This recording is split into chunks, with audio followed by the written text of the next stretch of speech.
The one, out of His grace and mercy, has bestowed upon us a numerous amount of blessings.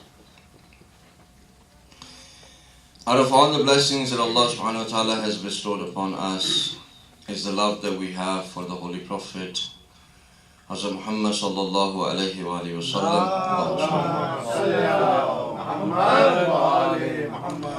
And his holy progeny, may peace and blessings of Allah be upon them all.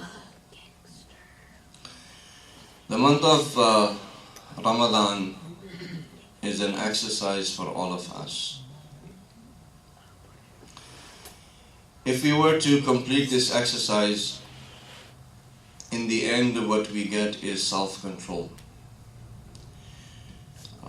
People have discussed the word taqwa in many lengths, and there are many books that are written. There are many speakers who have spoken about taqwa. There are many different definitions that are given about taqwa. One of the translations that we do of taqwa is parhezgari. Urdu کے اندر جب تقوی کی بات ہوتی ہے ہم کہتے ہیں کہ کوئی شخص متقی ہے تو جو کہا جاتا ہے وہ یہ کہ یہ شخص پرہیزگار ہے. اسی سے وہ پرہیزی کھانا یعنی وہ چیزیں جو آپ کے لیے مضر ہیں آپ ان کو نہیں کھاتے. جنرلی کوئی ایسا شخص ہوتا ہے جو آپ کو بتاتا ہے کہ آپ وہ چیزیں نہیں کھا سکتے. یعنی ایک احتیاج ہے کسی کی جو جانتا ہو کہ کیا مضر ہے اور کیا نہیں. یعنی کوئی ایسی ہستی ہونی چاہیے کہ جو آپ کو بتا سکے کہ یہ چیز مضر ہے اور یہ چیز اچھی ہے. وہ ہستی جو کہ ہمیں بتا سکتی کہ کیا چیز مضر ہے, کیا چیز آپ کو ضرر پہنچائے گی, what will harm you and what will benefit you, is only one being, and that is Allah subhanahu wa ta'ala. So Allah subhanahu wa ta'ala has told us that there are certain things that are going to harm you and certain things are of your own benefit. But why is it that we are able to follow the prescription of a doctor? جب doctor ہمیں کہہ دیتا ہے کہ آپ نے اس کھانے کو نہیں کھانا تو ہم نہیں کھاتے. ان چیزوں سے پرہیزگاری کرتے ہیں کہ جو ہمارے نقصان کے لیے. لیکن جب بات اللہ سبحانہ وتعالیٰ کی طرف آتی ہے کہ جو اس نے کہا کہ آپ نہ کریں, اس نے کہا کہ آپ یہ نہ کریں لیکن ہم اس سے پرہیز نہیں کرتے. اس میں سے ایک وجہ یہ ہے کہ انسان کے جسم پر جو ایک چیز جو مضر ہے اس کے اثرات فوراً آ جاتے ہیں. اگر کسی شخص نے زہر کھائی فوراً جسم میں اثر اس کا آ جائے گا. اگر کسی شخص کا مثلا ڈائبٹیز کا مسئلہ ہے, اس نے شوگر زیادہ کھا لی تو فوراً کیا ہوتا ہے, شوگر لو ہوتی ہے ہائی ہوتی ہے. صحیح. وہ لوگ جن کو ہے وہ فوراً جواب دیتے ہیں. صلوات پڑھیں.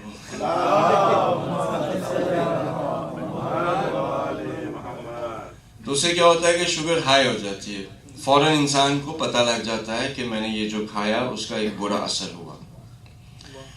اسی طرح سے اگر کوئی آپ ایک اچھی چیز کھاتے ہیں, آپ نے وائٹامنز لیے, آپ نے جوس پیا, آپ نے پانی پیا, آپ نے دودھ پیا, فوراً انسان کو اس کا اثر جسم پہ پتہ لگ جاتا ہے. ایک مشکل ہماری یہ ہے کہ جو اللہ سبحانہ و تعالی نے کہا ہے کہ آپ کے لیے مضر ہے, آپ کے لیے نقصان دہ ہے, اور وہ جو اس نے کہا ہے کہ آپ کے لیے اچھی ہے چیز, آپ کے لیے فائدہ مند ہے, اس کا اثر فوراً نہیں ہوتا. اس اثر کو ہم فوراً احساس نہیں کر پاتے. کیونکہ ہم اس کو فوراً احساس نہیں کر پاتے, ہمیں یہ لگتا ہے کہ یہ چیز جو ہم نے کی جو کہ ہمارے لیے مضر ہے وہ ایکچولی مضر نہیں ہے. یا یہ چیز جو کہ اچھی ہے اگر ہم نے کی, ہم اس کا اثر نہیں دیکھ پاتے تو ہم سمجھتے ہیں کہ یہ چیز اچھی نہیں ہے. ایک اس کا یہ پہلو. اگر ایسا ہوتا کہ جب رسول اللہ صلی اللہ علیہ وسلم معراج پہ گئے.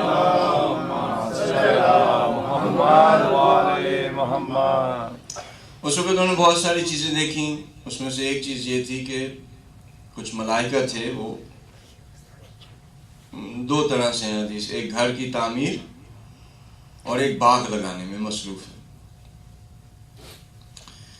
تو ایسے سمجھ لیں کہ کچھ ملائکہ باغ بنا رہے ہیں، کچھ ملائکہ گھر بنا رہے ہیں. تھوڑی دیر وہ کام کرتے تھے، پھر بریک لے لیتے. تو جیسے وہ سب سے ہماری جو دل خواہش ہوتی ہے ہماری کہ جاب پہ بھی ایسے ہو کہ 5 منٹ کام کریں اور 10 منٹ بریک لیں، پھر 5 منٹ کام کریں، پھر 10 منٹ بریک لیں. تو تقریباً اس طرح سے ملائکہ were working like that. 5 minutes they will work, then they will take a break, then they will work, then they will take a break. So the Prophet asked the angels, why are you taking so many breaks? کیوں آپ اتنی زیادہ break لے رہے ہیں؟ تو angels نے کہا، ملائکہ نے کہا کہ ایسا ہے کہ دنیا کے اندر شخص ہے جو کہتا ہے سبحان اللہ والحمد للہ ولا الہ الا اللہ واللہ اکبر، جیسے وہ یہ کہتا ہے ہم اپنی تعمیر شروع کر دیتے ہیں. جیسے اس کی زبان بند ہوتی ہے، چپ کر جاتا ہے، تو ہم بھی رک جاتے ہیں. صحیح؟ جیسے وہ کہتا ہے سبحان اللہ والحمد للہ ولا الہ الا اللہ واللہ اکبر، ہم اپنی تعمیر شروع کر دیتے ہیں. جیسے وہ چپ ہوتا ہے، ہم بھی تعمیر کو روک دیتے ہیں. اب اگر یہ اثر ہمیں ابھی نظر آ جائے فوراً، جیسے میں نے کہا سبحان اللہ والحمد للہ ولا الہ الا اللہ واللہ اکبر، اور میں عالم ملکوت کے اندر دیکھ سکوں، in the metaphysical world I can see that there is angels that are working and they're building my house, or that they are planting trees in the garden that I'm going to have. The Jannah means garden. The Jannat that I'm going to have، اس باغ کے اندر وہ درخت لگا رہے ہیں. میری زبان کبھی چپ ہوگی؟ میں تو آپ سے بات بھی نہیں کروں گا، کیونکہ میں چاہوں گا کہ جتنا بڑا گھر ہو سکتا ہے تعمیر ہو، جتنے زیادہ باغ لگ سکتے ہیں اتنے باغ لگیں. تو میں ہر وقت اس میں لگا رہوں گا سبحان اللہ والحمد للہ ولا الہ الا اللہ واللہ اکبر. اب جو ہمارے ارد گرد لوگ ہوں گے وہ کہنے لگ جائیں گے یہ بندہ مولوی بن گیا ہے، یہ دنیا سے ترک کر دی اس نے دنیا کو، یہ پتہ نہیں کیا اپنے آپ کو اب سمجھنے لگا ہے، نہ ہم سے بات کرتا ہے. ایک عجیب سی رشتہ داروں کی طرف پریشر ہوتا ہے کہ جو شخص دین کی طرف آنا بھی چاہتا ہے وہ دین سے، ہماری بہنوں نے دیکھا ہوگا حجاب شروع کر دیا تو وہ سب شروع ہو جاتے ہیں، بھائی تم کدھر سے، کب سے، کیسے. تم کسی کی مجلس میں گئی، اس مولانا نے تمہارے دماغ کو پروگرام کر دیا، برین واش کر دیا، تم کیا بہت مذہبی ہو گئے ہو، یہ ہے وہ. اب بہنوں کی طرف کہا تو اب آپ کی طرف بھی آئیں گے. اگر کوئی شخص جس کے چہرے پہ ریش نہیں ہے، ریش سمجھتے ہیں یا نہیں؟ چلیں صحیح، اس لیے میں وہ لفظ نہیں کہنا چاہ رہا. اگر کسی کے چہرے پہ ریش نہیں ہے، وہ ریش رکھ لیتا ہے، اس کے بعد سب اسے کامنٹ شروع کر دیتے ہیں کہ تم کیا حاجی بن گئے ہو، تم اپنی جوانی کا خیال رکھو، مولوی بن گئے ہو، جوانی کا خیال رکھو، تم بوڑھے لگ رہے ہو. اب ایک شخص جو ہماری طرح سے 40 سال گزار چکا ہو اس دنیا میں، جس کے ہو سکتا ہے کہ اگلے 20 سال بھی نہ ہوں، اس شخص کو بھی جوان کہا جاتا ہے. اس شخص کو بھی جوان کہا جاتا ہے. حالانکہ حدیث میں ہے کہ جب آپ 40 کے ہو جائیں تو عصا پکڑنا مستحب ہے. جب آپ 40 کے ہو جائیں تو ایک عصا پکڑیں، مستحب ہے. یعنی جب تک آپ نے عصا پکڑا ہوا ہے، عصا یعنی walking stick. Although you do not require a walking stick, but just to hold it and to have it, it is recommended. You're going to get reward for it. آپ کو ثواب ملے گا.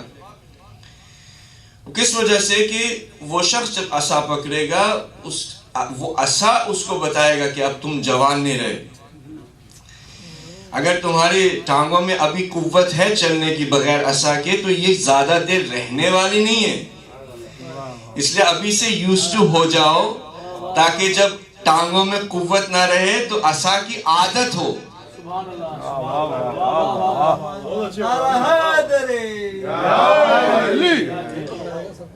تو جو ہماری ریش کا بھی کانسیپٹ ہے وہ بھی ایسا ہی ہے تقریباً کہ جب انسان بلوغ اب اس کو 15 سال کی ایج میں ہو، 16 کی ہو، 14 کی ہو، 13 کی ہو، اس پہ واجب ہو جاتا ہے کہ وہ ریش رکھے، داڑھی رکھے. اب آپ کہیں گے کہ یہ تو جوان ہے، اس کی کوئی ایج تو نہیں ہے کہ اب یہ بزرگ بن گیا. 15 سال کا بچہ ہے بھائی.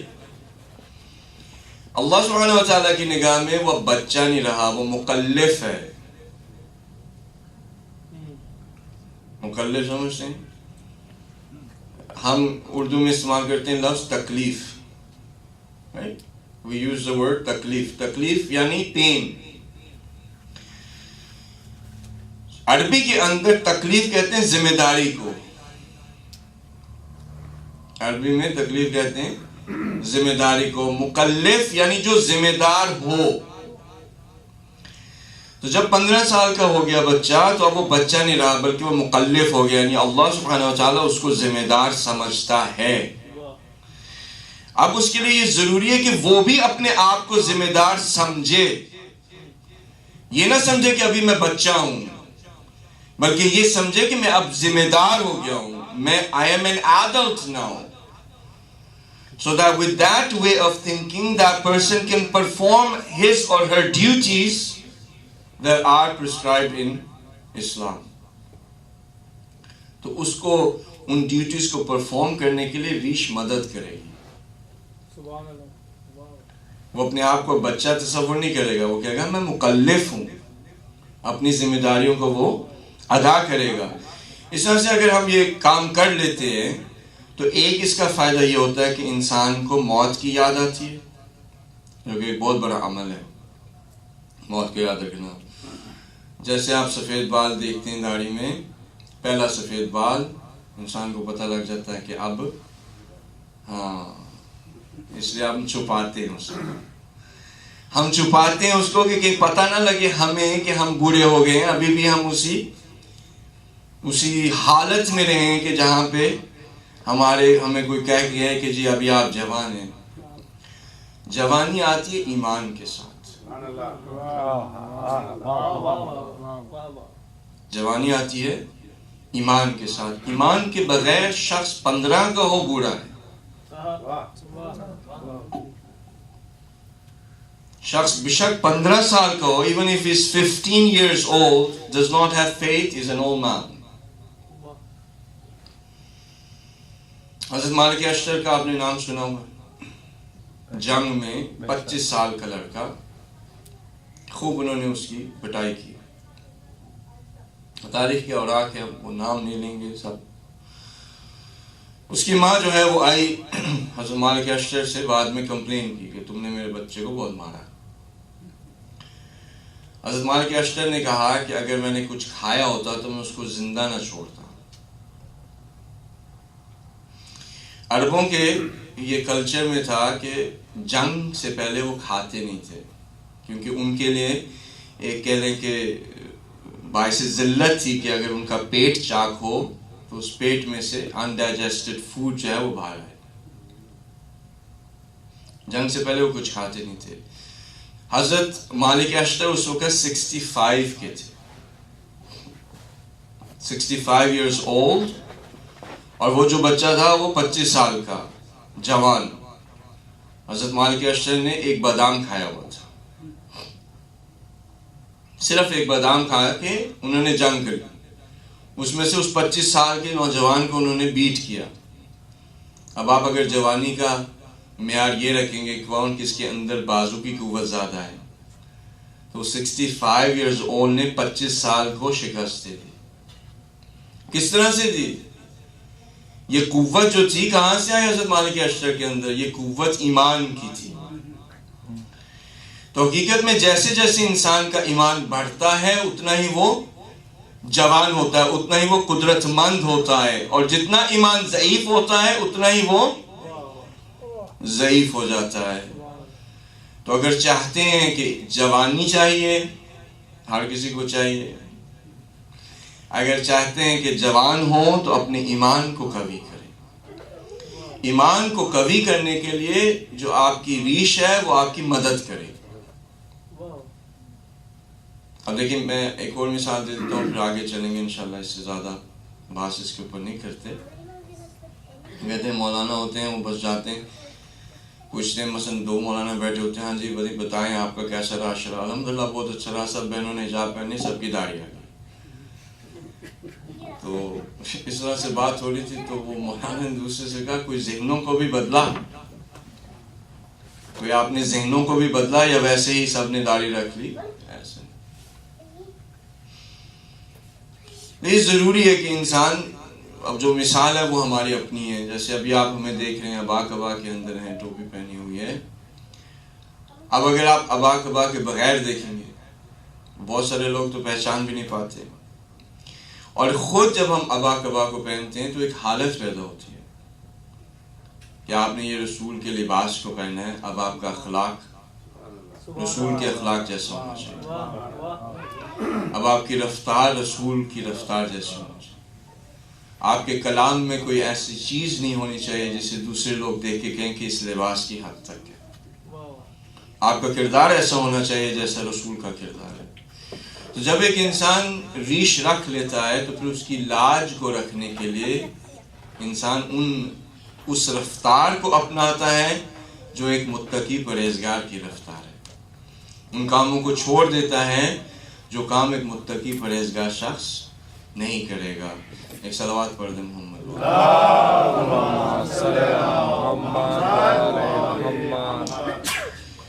تو بات کیا ہو رہی تھی کہ یہ اچھے اور برے اعمال کا اثر فوراً ظاہر نہیں ہوتا، جس کی وجہ سے ہم بہت سارے خدا کے قوانین کو توڑ دیتے ہیں، اور بہت ساری چیزیں جو ہمارے اوپر واجب ہیں ہم ان کو ادا نہیں کرتے۔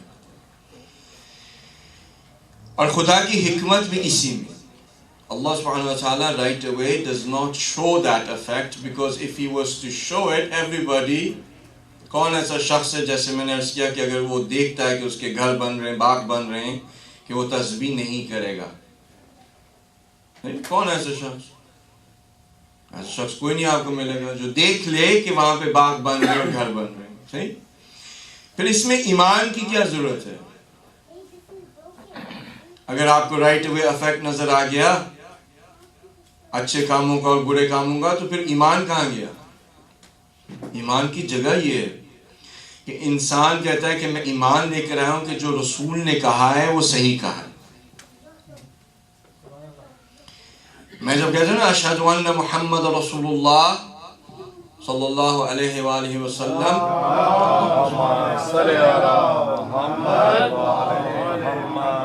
تو میں گواہی یہ دے رہا ہوتا ہوں کہ جو رسول نے کہا ہے وہ صحیح کہا ہے، حتیٰ کہ میں اس کے اثر کو نہیں دیکھ پا رہا۔ اگر رسول نے یہ کہا ہے کہ غیبت کرنا ایسا ہی ہے جیسے آپ اسی بھائی کے مردار گوشت کو نوچ نوچ کے کھا رہے ہیں، آپ جس کی غیبت کرتے ہیں وہ اس طرح سے ہوتا ہے نا کہ بندہ فیونرل میں جاتا ہے، جنازے میں جاتا ہے، اب وہاں پہ بہت سارے ایسے لوگ ہوتے ہیں جو جس کے جنازے میں جو شرکت کیے ہوتے ہیں اس کی انہوں نے غیبت کی ہوتی ہے۔ ایسا ہوتا ہے آپ کے کوئی دوست احباب ہے، وہ چلا گیا اس دنیا سے، آپ اس کے جنازے میں جاتے ہیں، اب یہ وہی شخص ہے جس کی غیبت کی ہوئی ہے۔ اس وقت اس ٹائم پہ اگر کوئی شخص اس مردار